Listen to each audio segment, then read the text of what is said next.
Welcome back to the news at 10. It is a season of investment opportunities in Ogun State, and it appears the Ibikunle Amosu administration is not leaving anything to chance in cashing in on this.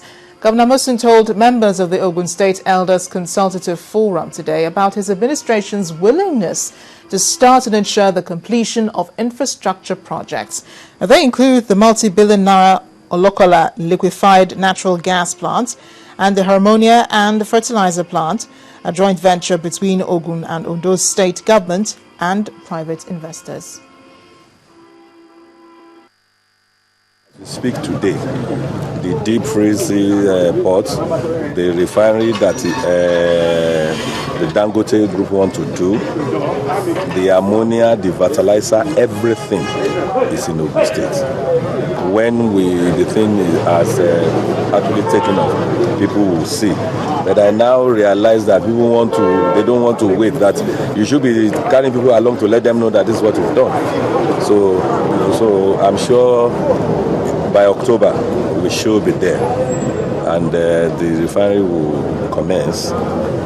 We already, through the Dangote group, they're actually partnering with us.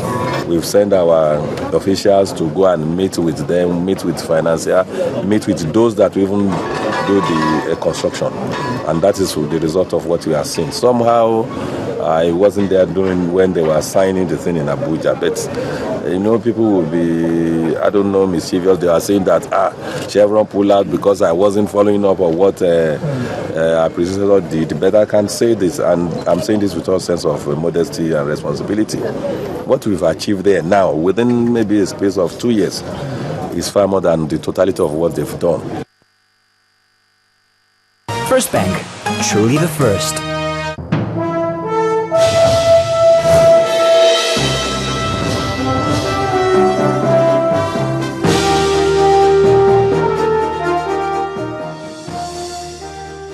Let's get more business news now from Joke Rogers.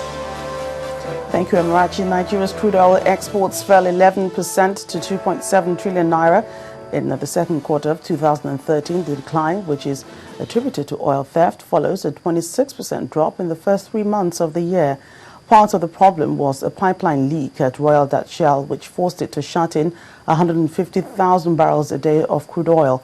The Trans-Niger pipeline has since been reopened, but the April force majeure is still in place. Treasury bills worth 156 billion naira will mature this week. 102.9 billion naira worth of a 164-day tenor is expected to mature at the OMO window with a yield rate of 12%. 20.27 billion naira worth of 91-day bills will also be sold on the PMA platform with a yield rate of 11.50%, while 33.26 billion naira of the 182-day paper will be sold at a yield rate of 10.65%.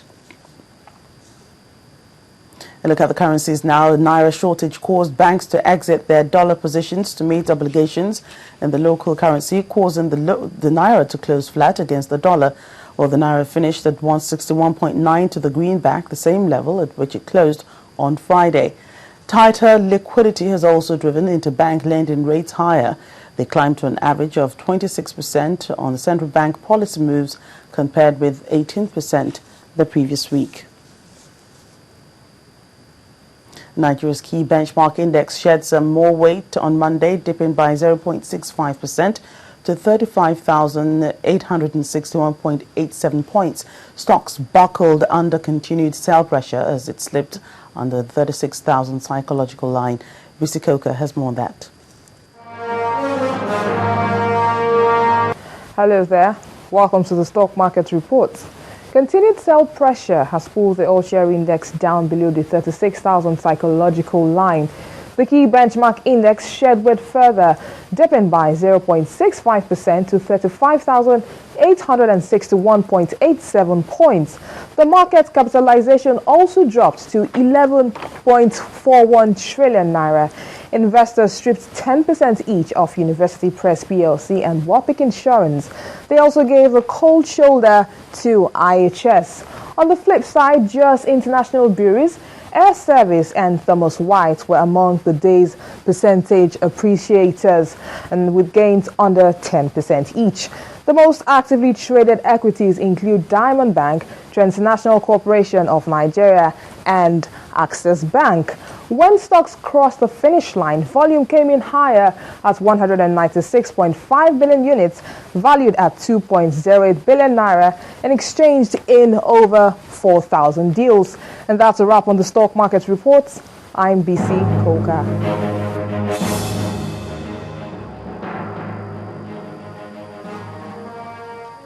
Thank you, Risi. That's it as well on business news on the news at 10, and Rachi returns in just a moment.